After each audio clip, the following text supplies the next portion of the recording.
Hello everypony, Dash Assault here again, continuing my tutorial series on vectoring ponies. In this particular tutorial, I'm going to work on the main here and the main over here, and we'll do the cutie mark in the next video.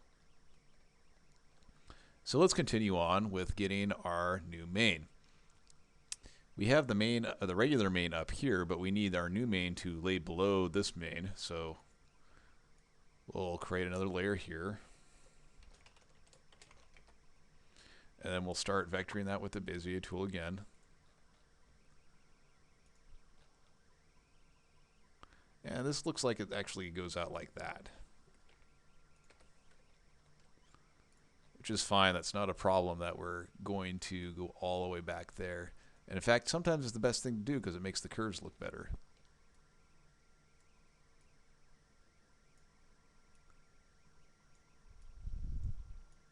The reason we don't care is because this particular layer is going to be underneath a bunch of the other layers.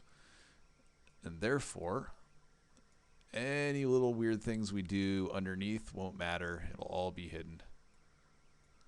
I just got to play around with this curve a little bit to make it kind of match what's going on over there.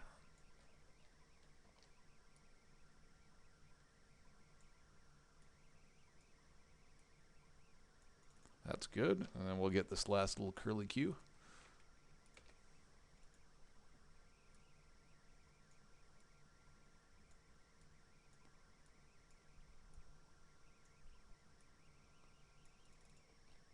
Alright, and so we want to match what's going on here. So we'll just do Control-Shift-V again.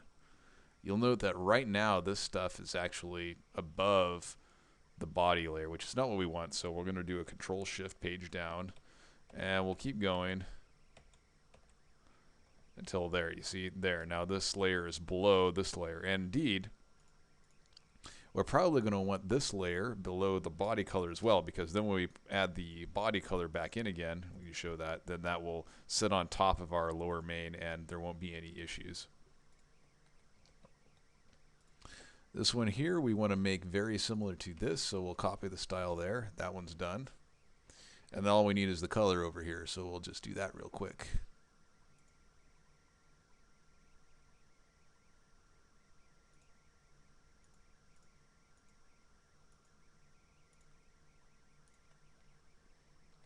And this, of course, is going to match the color of this main here.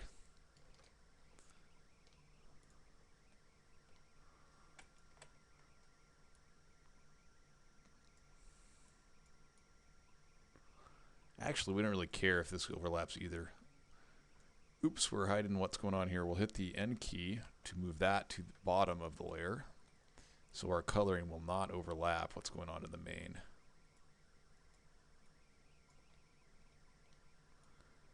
And again, that's going to sit out there, but we don't care because as soon as we turn on the body, not the body, but the body color, it'll all be hidden and it'll look nice. So see, that part of the main is done. Great. So all we need to do is work on the tail.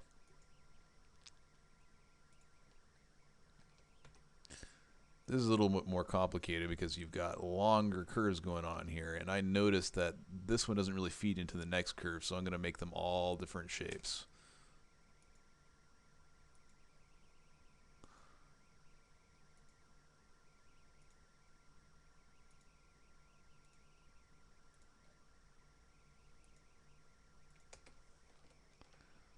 Now we just have to curve it all out again.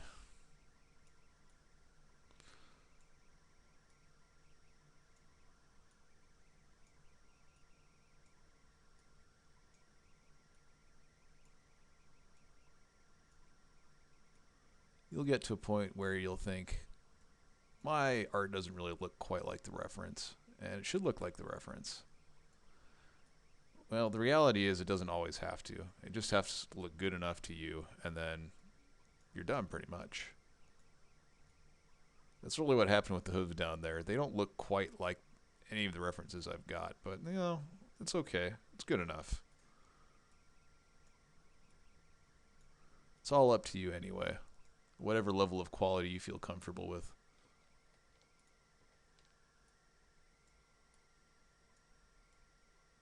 Because you're making this art for you, aren't you? I'm going to turn my snapping back on with a shift %.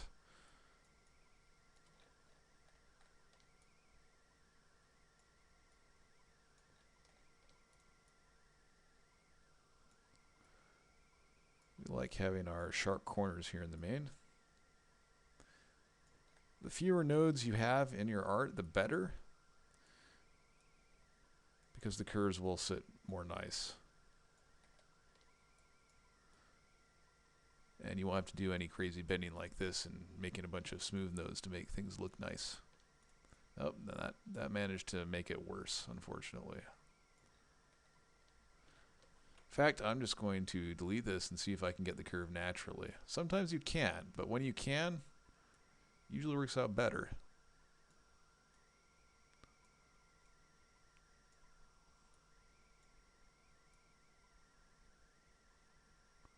Looks a little bit better. I think in this case we can call that good enough. Sometimes the nodes you drew aren't quite in the center, and you'll just want to line it back up again. Make you smooth.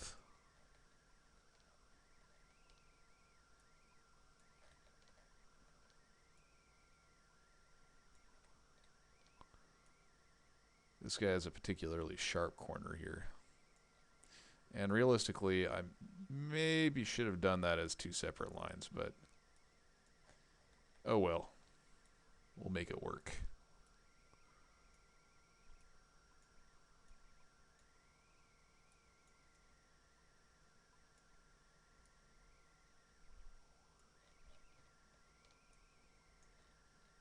All right. Let's get the interior lines now. That might be able to be done with one huge curve. We'll certainly give it a try. This one here, I'm going to do much like I did in the main with kind of a square. You could do a triangle or whatever you want just to get all the nodes on the board, because you're going to delete a few of them later to make everything work out for you. Oh yes, this is absolutely going to happen. Fair enough.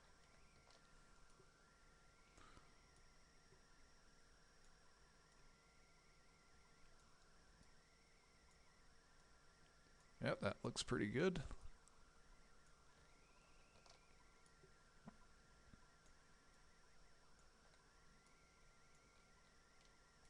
Oh, I forgot one of my loops here.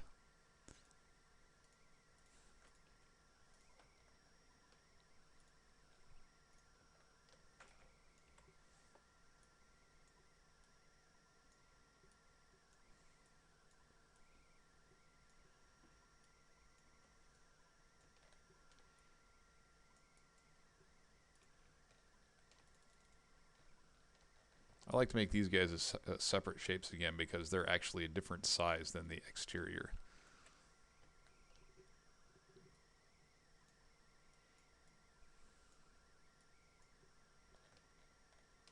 I'm just going to move this point over here to make this a little easier to draw the shape.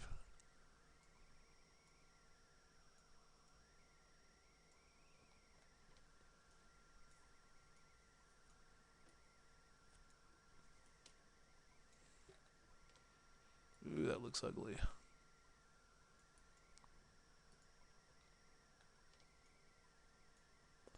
That's still not quite right. That's kind of annoying. You know when that happens. You can't just delete it though, because then things get really bizarro.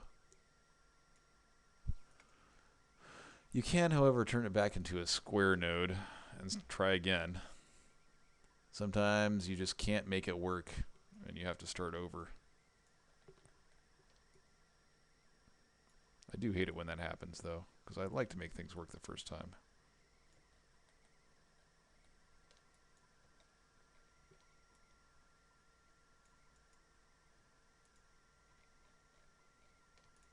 That's not too bad. It's a bit disconnected from the rest of her main here, so I'm just gonna move the whole object over until it seems to match up, because I don't really care about making it look perfect like the reference. I'm gonna make it look nice.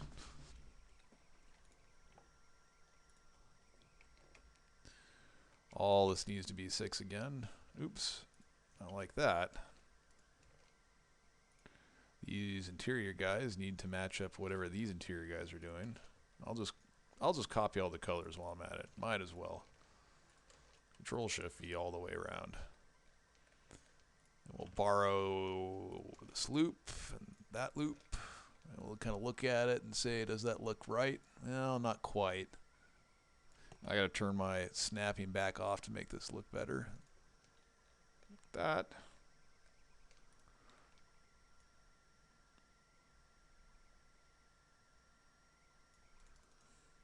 Right there.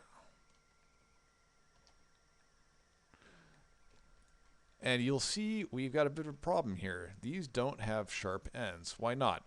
Well, the curve is not wide enough apart. The triangle it makes here at this corner is not large enough to actually give it a point. What controls that? That's controlled by this miter limit over here. If we turn this miter limit up, then it will create sharp corners no matter what the angle is. So for example, if we set it to 100, you'll always get a sharp corner. It isn't always desirable because your corner could get pretty sharp, a little bit sharper than you would like it to be perhaps. But what you can do is you can turn that miter limit up, and then you can kind of play with the surrounding characteristics until it's kind of at the level you want. Make it a little bit less pointy. But you do want it to be pointy, so you do want to have that miter limiter up, so it makes it happier.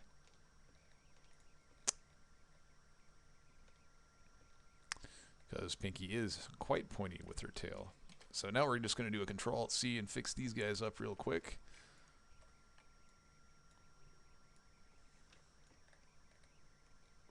Oh, I really messed that one up there. Easiest way to fix that is to put another point in here somewhere so that when you delete this corner one, it doesn't make everything go bizarro bonkers.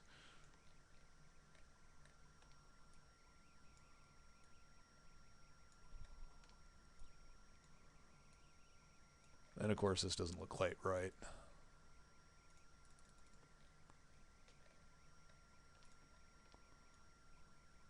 We'll drag that out a little bit.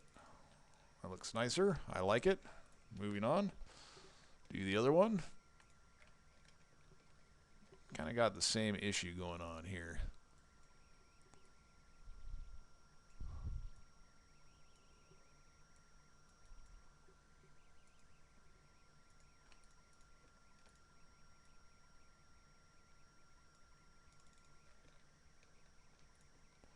As a consequence of trying to fix that, I've managed to make this a little bit fatter than I want it to be.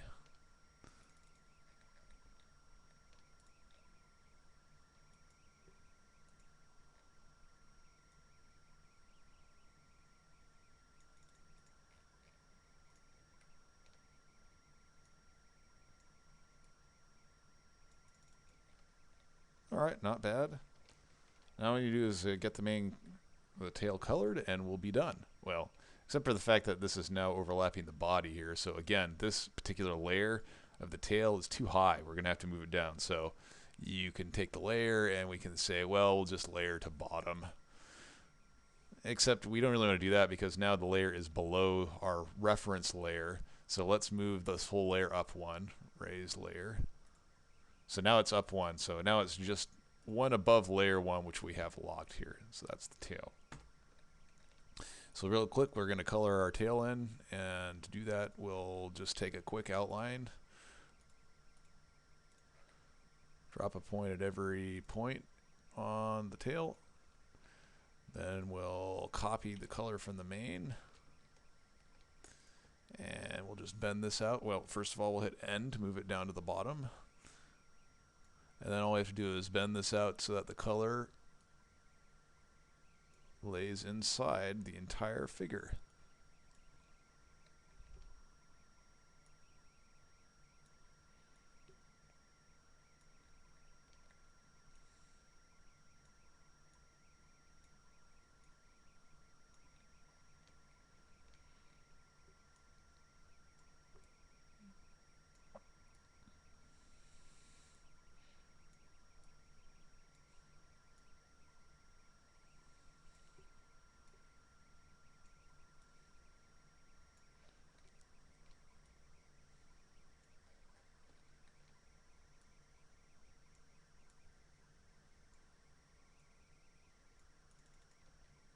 we're good. Yay, now everything's done except she's a blank flank, so we're going to have to fix that one next. But for now, thanks for watching.